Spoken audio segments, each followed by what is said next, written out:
The glass shattered before I even realized I'd dropped it. My sister's laughter cut through the silence, sharp and cruel, as red wine bled across my dress like a fresh wound. "Relax, Olivia," she smirked. "You've always been a bit clumsy. Guess that's what happens when you're not really part of the family." If you're enjoying this, please subscribe and share. Your support keeps the stories coming. The room went still. Forks froze midair. My adoptive mother, Linda Brooks, gave that polished corporate smile she wore for board meetings and family dinners alike. "Mara, that's enough," she said lightly, not meaning a word. Her eyes flicked toward me, cool and assessing, like I was a business expense that had gone over budget. I bent to pick up the glass, my hands shaking, the laughter echoing in my ears. It was supposed to be a celebration, my 28th birthday, my first dinner back home after years of keeping my distance. I'd built a quiet life away from them, one where my name wasn't followed by whispered questions or pitying looks. But tonight, they'd insisted I come. "Family," they'd said. "We need to reconnect." What they really needed was control. The dining room was dripping with wealth, crystal chandeliers, silver cutlery, the kind of imported wine Martin Brooks reserved for investors. To them, appearances were everything. But underneath the polished oak table and the perfectly ironed linen napkins lay decades of lies about who I was, what I was owed, and why I was the only one who didn't belong. Martin, my adoptive father, leaned back in his chair, swirling his drink.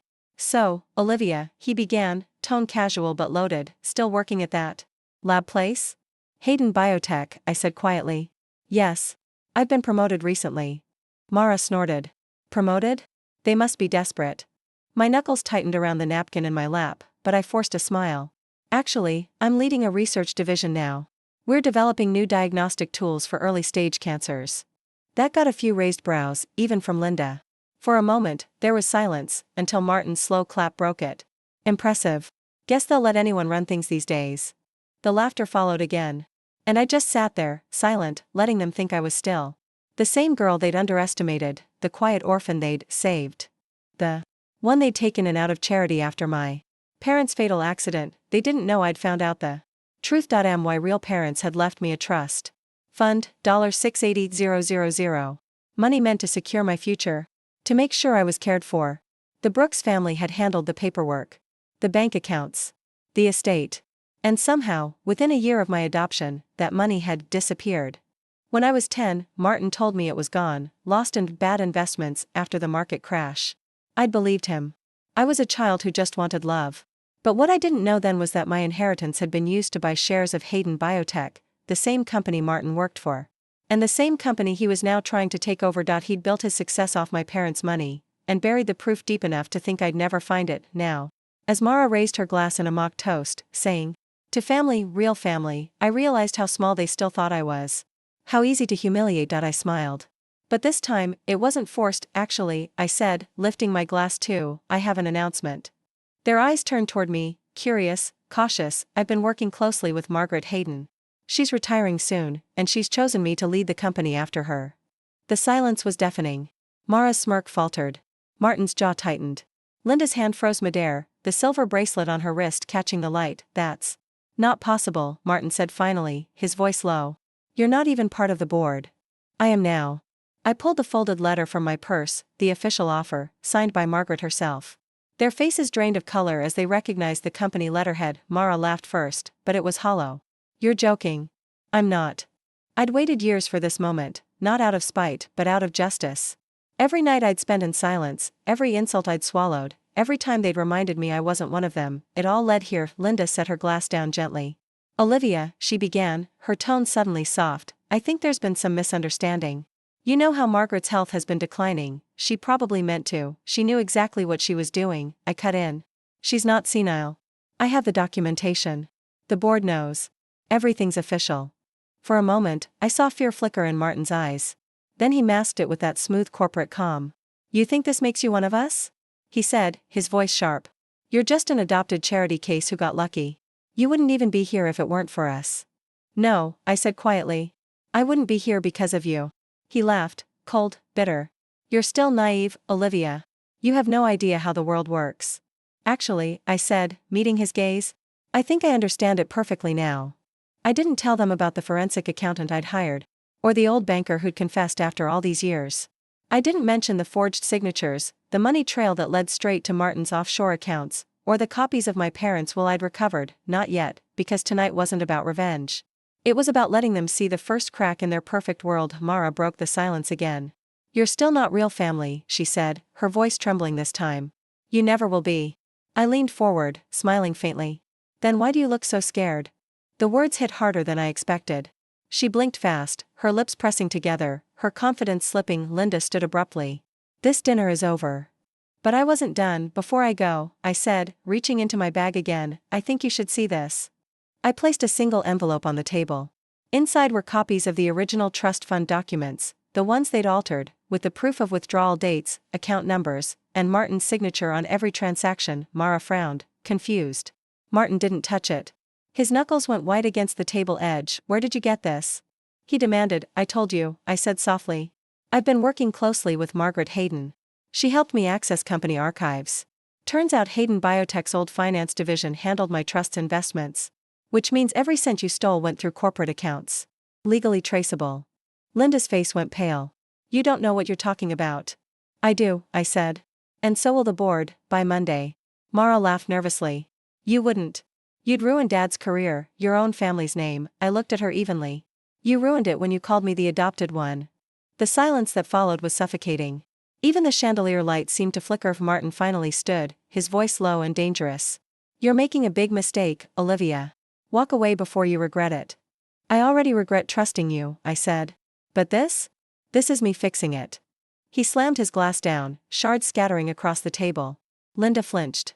Mara gasped, and I walked out, heart pounding, hands trembling, the weight of years lifting with every step. Outside, the night air hit cold against my skin. The stars above felt sharper somehow, like they were finally watching. I didn't look back. Not when Martin shouted my name, not when Mara began to cry, not when Linda's voice cracked with desperation. I just kept walking toward my car, clutching the folder that held every piece of proof I needed. For the first time in my life, they couldn't touch me, but as I reached the car, my phone buzzed. A message from an unknown number appeared on the screen. You don't know what you've started. Margaret isn't who you think she is. I froze, the words burning into my mind. My heart began to race again, not from fear, but from the terrifying thrill of realization. Maybe I wasn't the only one keeping secrets, and maybe, just maybe, my war with the Brooks family was only the beginning. The message glared up from my phone like a warning flare in the dark. You don't know what you've started. Margaret isn't who you think she is. I stood frozen in the driveway, the wind slicing through my thin dress, the glow of the Brooks mansion shrinking behind me. For a second, I thought it had to be one of them, Martin or Mara, playing another cruel trick. But the number was unknown, unlisted, its digits arranged in a pattern that looked deliberate, almost coded. My pulse quickened. I replayed the words again. Margaret isn't who you think she is. Margaret Hayden. The woman who had believed in me when no one else did. The one who'd pulled me out of administrative obscurity and handed me the keys to her empire. The only person I truly trusted in that viper's nest of executives. I slid into the driver's seat and locked the doors. My hands were shaking, not from fear but from a creeping sense of betrayal. I'd spent years preparing for the moment I confronted the Brooks family, but I hadn't prepared for the possibility that Margaret might be hiding something, too. The phone buzzed again.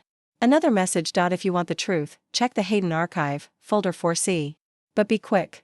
They're already scrubbing the servers. My breath hitched.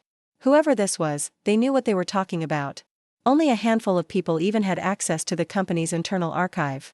And folder 4C wasn't one I'd ever heard mentioned. I started the car, the engine roaring to life, and drove straight to the Hayden Biotech headquarters. The parking lot was nearly empty when I pulled in.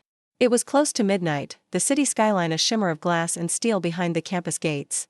I flashed my badge at security, no questions asked. Being the heir apparent had its perks.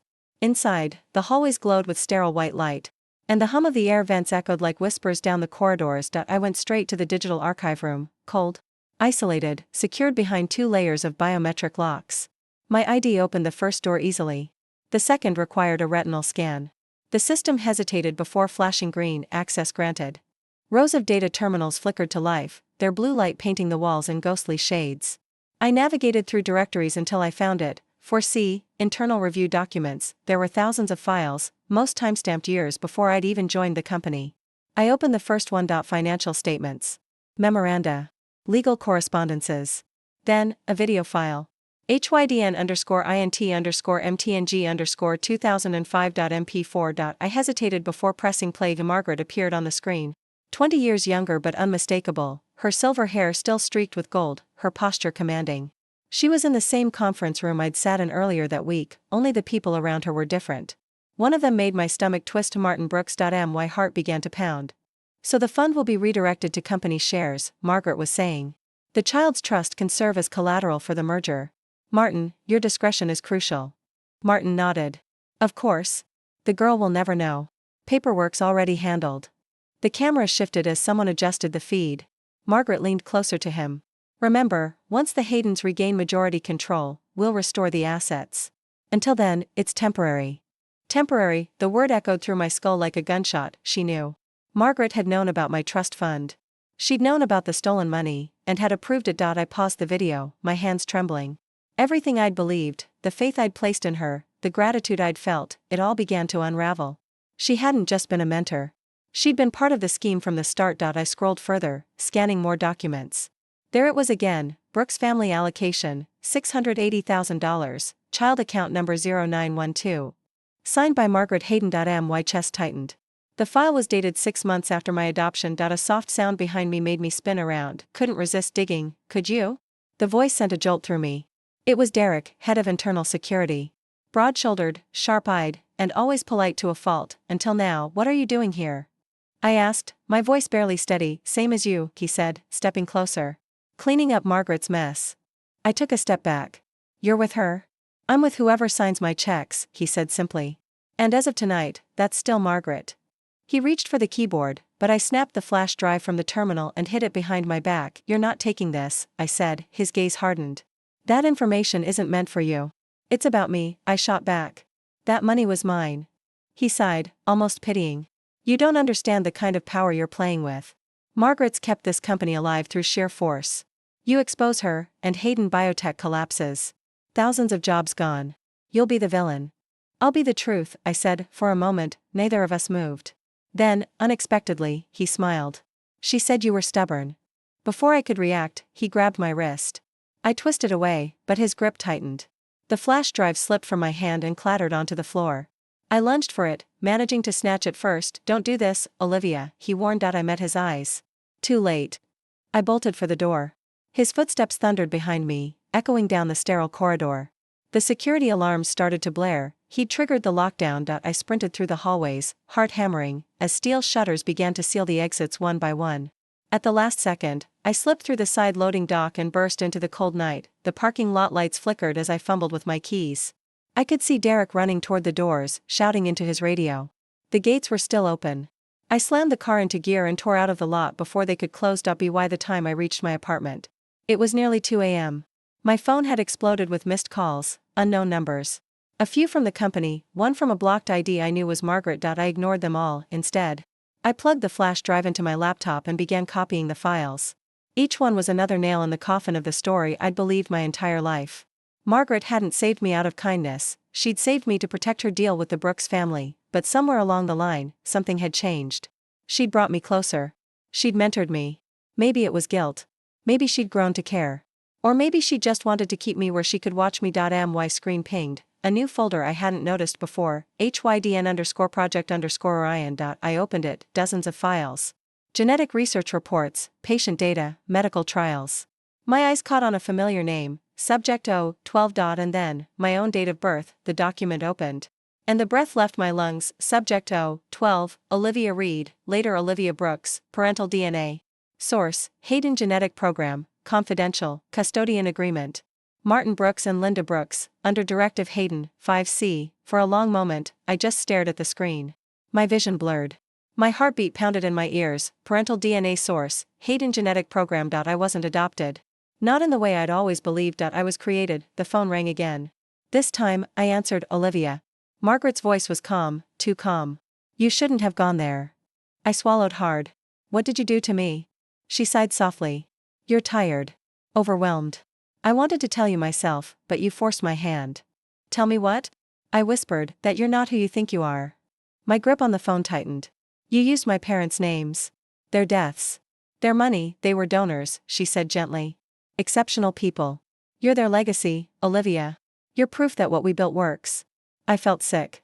You made me? I gave you a future. No, I said, shaking my head. You stole it. There was silence, then her voice softened even more. Come to my house tomorrow. We'll talk. Don't make any decisions until you understand everything. I already understand enough. I don't think you do, she said, and then her tone shifted, steel beneath silk. If you send those files anywhere, you'll destroy the only thing keeping you alive. The line went dead. I sat there in the dark, shaking, staring at my reflection in the laptop screen, my face, my eyes, my trembling hands, and for the first time, I wondered who I actually was. The flash drive still blinked faintly, like a heartbeat, and then, from outside my apartment, came a soft knock. 3 precise taps, not frantic, not random. Like someone who knew exactly where I lived. I turned off the light and held my breath. Another knock, slightly louder this time. A voice whispered through the door. Olivia, it's Mara. Please, open up. It's about Margaret. My heart stopped. Mara. Here. At 2 a.m. I slowly approached the door, every instinct screaming not to trust her. But something in her voice sounded different. I unlocked the deadbolt, keeping the chain fastened, and opened the door just enough to see her face. Her eyes were red, mascara smeared, her expression raw. She's lying to you, she said in a hoarse whisper. Margaret isn't done yet. She wants more than your inheritance. What are you talking about? I demanded. Mara glanced over her shoulder. Can I come in? Please? Before they see me. Before she could finish, headlights flashed outside. A black SUV slowed near the curb. Mara's face went pale. She found me, she whispered. Who? I asked, but she was already backing away, eyes wide with terror. The SUV door opened. A tall man stepped out, his silhouette familiar even in the dark. Derek. Mara, get inside, I hissed. But she turned and ran. I slammed the door shut as the sound of tires screeched outside and a scream echoed down the street. I pressed my back to the wall, chest heaving, the flash drive still glowing faintly on the table. Whatever Margaret was hiding, it wasn't just money anymore. And now, someone was willing to kill to keep it buried. The scream sliced through the night like glass. I was already running before I realized it. The street outside my apartment was washed in flashing headlights and cold moonlight. The black SUV's engine revved, tires screeching as it pulled away. Mara was gone. Her phone lay in the gutter, cracked screen flickering weakly. Mara, I shouted, my voice breaking. No answer. Just the wind and the hum of the retreating engine. For a few seconds I stood frozen, heart hammering, before I grabbed the phone and bolted back inside. My mind raced through possibilities. Was she taken? Was she running? Was she even alive? I slammed the door, locked it again, and backed away, breath coming in quick, shallow bursts. The flash drive still glowed faintly on the table beside my laptop. I stared at it like it might explode. Margaret. Derek. The Brooks family. How deep did this go? I opened Mara's phone. The lock screen was shattered, but the emergency call option still worked. My thumb hovered over 911, but then I hesitated. If the police got involved now, the evidence I had might disappear before they ever saw it. And if Margaret truly had that kind of reach, she'd spin it before the truth ever came out. I needed help, but not from anyone inside her circle. I scrolled through my contacts until I found one name I hadn't seen in years. Ethan Vale, investigative journalist. We'd met back when Hayden Biotech sponsored his research grant. He'd been fearless, relentless, and one of the few people who ever believed in my instincts. I hit call. He answered on the third ring, groggy. Olivia, it's been forever. You okay? No, I said, my voice shaking. I need your help. Now. He was silent for a second. What happened? I looked toward the window, watching the empty street below. It's not safe to explain over the phone. Meet me in 2 hours. The old cafe near Harbor Street. Olivia, please, Ethan, just come. He heard the urgency in my tone and didn't argue. I'll be there. I hung up, pocketed the flash drive, and grabbed my jacket. Before leaving, I glanced one last time at the broken phone in my hand. Mara's wallpaper still flickered faintly, a photo of her and Martin at a company gala, all smiles and champagne. The irony made me sick. Then I stepped out into the night. The Harbor Street Cafe was mostly empty, save for a sleepy barista and a couple of truckers nursing coffee at the counter. I took a corner booth, my back to the wall. The city outside was wet with mist, streetlights casting halos across the pavement. Ethan arrived 15 minutes early. Same tousled brown hair, same quick eyes that missed nothing. He slid into the seat across from me, studying my face. "You look like hell," he said softly. "I've had better nights." "Tell me everything." I hesitated, scanning the room first. "You ever heard of Project Orion?" He frowned. "Sounds like military." "Classified stuff?" "Not military," I said quietly. "Corporate. Genetic research. Funded under Hayden Biotech." He leaned forward. "Go on." I told him everything about my inheritance, the Brooks family, the files, the video of Margaret and Martin, the DNA documents, and the message that started it all. His expression shifted from curiosity to disbelief to grim focus. "Jesus, Olivia," he muttered when I finished. "If this is true, it's not just fraud. It's human experimentation." "I know." He ran a hand through his hair. "You said you had files?" I handed him the flash drive. "Everything's on there. Financial records, genetic data, video evidence. I copied what I could before security came after me." He plugged it into his laptop and started scrolling. His brows furrowed. "These aren't just test records, they're blueprints. Genetic mapping. Look, each file corresponds to a subject ID, but all the base sequences link back to something called Hayden Code Alpha. You know what that is?" I shook my head. "No, but it sounds like something big." "It's proprietary DNA, a synthetic strand designed to alter gene stability, basically engineered perfection." He glanced up at me. "And if you were part of that program—" "I'm not a person," I whispered. "I'm a project." Ethan reached across the table and touched my hand. "Hey, don't say that. You're you. No experiment can change that."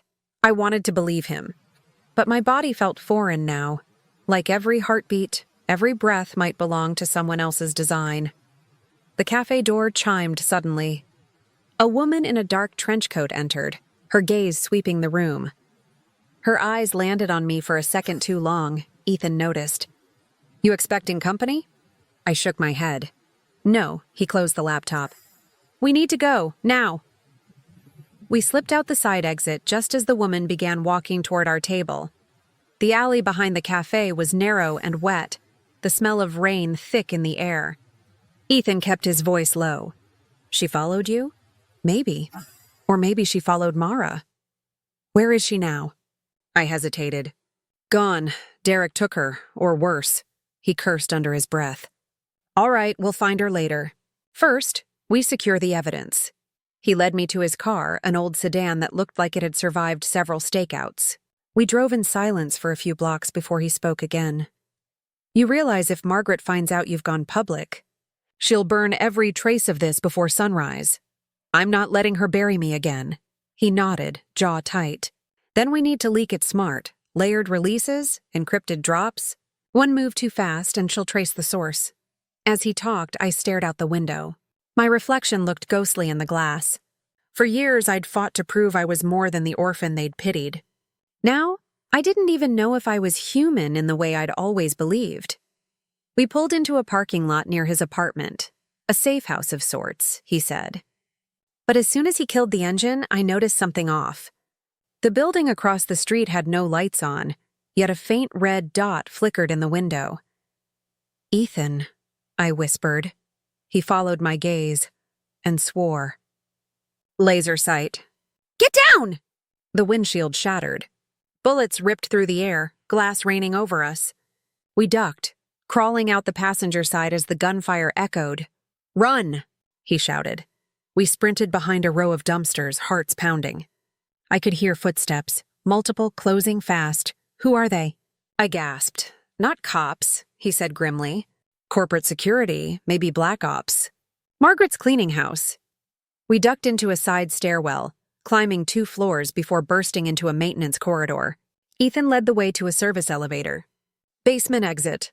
Let's move." But before we could reach it, the doors at the far end slammed open. Derek stood there, gun drawn, expression calm as ever. "Olivia," he said, "this is pointless." "Hand it over." Ethan stepped in front of me. "You'll have to shoot me first." Derek tilted his head. If you insist. The shot rang out, and Ethan fell. I screamed, dropping beside him. Blood spread across his shoulder, but he was still breathing. Go, he gasped. Run! I grabbed the flash drive from his jacket and ran, tears stinging my eyes. Derek's footsteps thundered behind me, echoing off concrete. I darted through the maze of hallways until I found another stairwell leading up. The roof door burst open under my shoulder. Cold wind hit my face as I stumbled onto the rooftop. The city stretched out before me, an ocean of light and shadow. Derek emerged seconds later. Don't make me hurt you, Olivia. You already did, I shouted. He stepped closer. You don't understand what you're carrying. That data, it's not just about you. It's about all of them. What do you mean? He hesitated just for a second. You weren't the only one. The words slammed into me. There are others. Dozens. Maybe hundreds. All made from the same code. You expose this. You destroy them too. I stared at him, heart racing. Then why kill Mara? Why shoot Ethan? Orders, he said simply. Margaret's tying loose ends. Then you're next, I said, and stepped backward toward the edge. He froze. Don't. But I was done being controlled. Done being someone's experiment. I turned and leapt. For one wild moment, the air rushed past me, weightless. Then I hit the fire escape halfway down, the metal groaning under the impact. Pain shot through my arm, but I didn't stop. I climbed down, slipped into the alley, and ran. By the time I reached the street, sirens were already approaching. I didn't know if they were police, paramedics, or Margaret's cleanup crew. I vanished into the crowd. At dawn, I found myself at the edge of the city, overlooking the river. My reflection in the water looked like someone else's face, haunted, hollow-eyed, alive only by accident. The flash drive was still in my pocket, warm against my palm. Ethan was out there somewhere, bleeding, maybe dead. Mara was missing. And Margaret? Margaret was no longer just a mentor-turned-enemy. She was the architect of everything. I opened my phone. One new message. Unknown. You can't run from what you are. We'll find you, or you'll find us. Attached was a single image, grainy security footage from the cafe. It wasn't me or Ethan. It was Mara, alive, sitting across from someone whose face was blurred, but unmistakable by the posture. Margaret. My stomach dropped. The timestamp was from 1 hour after Mara had supposedly been taken. She'd lied. She wasn't a victim. She was with Margaret. I stared at the photo, my pulse racing, the sun rising behind the city skyline like fire. Everything I thought I knew, every betrayal, every revelation, was only the surface. And somewhere beneath it all, the truth was waiting. A truth that might finally destroy me or set me free. When I finally stopped shaking, I realized my phone was still recording. The photo on the screen, Mara standing beside Margaret, both smiling under the Hayden Biotech logo, looked so vivid, so recent, that my body forgot how to breathe. It wasn't a ghost image. It wasn't edited. She was alive. My sister, the same sister they said died in that so-called accident 15 years ago. I stumbled backward, knocking over the glass of water on my desk. It shattered, but the noise barely reached me. All I could hear was the echo of Margaret's voice from earlier that day. Family is about loyalty, Olivia. You wouldn't understand that. If you're enjoying this, please subscribe and share. Your support keeps the stories coming. Now I did. I understood too well. Loyalty wasn't about love in their world. It was about silence. About covering the rot under a billion-dollar company and pretending the smiles and family portraits meant something. I printed the photo and drove. Straight to the office before I could talk myself out of it. It was past midnight when I reached Hayden Biotech. The building loomed like a fortress, glass walls glinting cold under the security lights. I'd spent years walking through those doors feeling like an imposter. But tonight, for the first time, I wasn't the orphan they pitied. I was the woman who had proof. Inside, the night guard nodded at me, too used to my late hours to question it. I headed straight for Margaret's office. My hand shook as I swiped my card. The lock clicked open. Her office smelled faintly of gardenias, her favorite flower. On the desk, there were 2 glasses of champagne and a still-open folder labeled Project Aurora. And next to it, a series of signed documents. Hayden Biotech's transfer of ownership papers, with my name typed neatly across the top. I froze. Margaret had already done it. She'd transferred control. But why if she was still working with Mara? Then I heard the door open. "Couldn't sleep, dear?"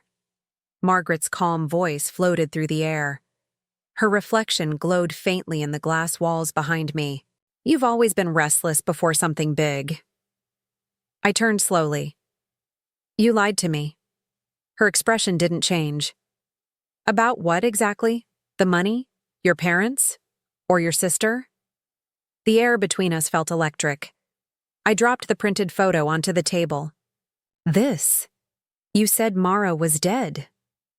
Margaret's gaze flickered, the only crack in her composure I'd ever seen. "And would you have stayed, Olivia, if you'd known she was alive? Would you have worked this hard if you hadn't believed you were alone?" My throat burned. "You used me," she sighed. "I saved you. The Brooks family stole from you. They would have destroyed you if I hadn't intervened. You think they loved you? You were an investment to them, a liability when your trust fund disappeared. I gave you purpose." I stared at her. "You manipulated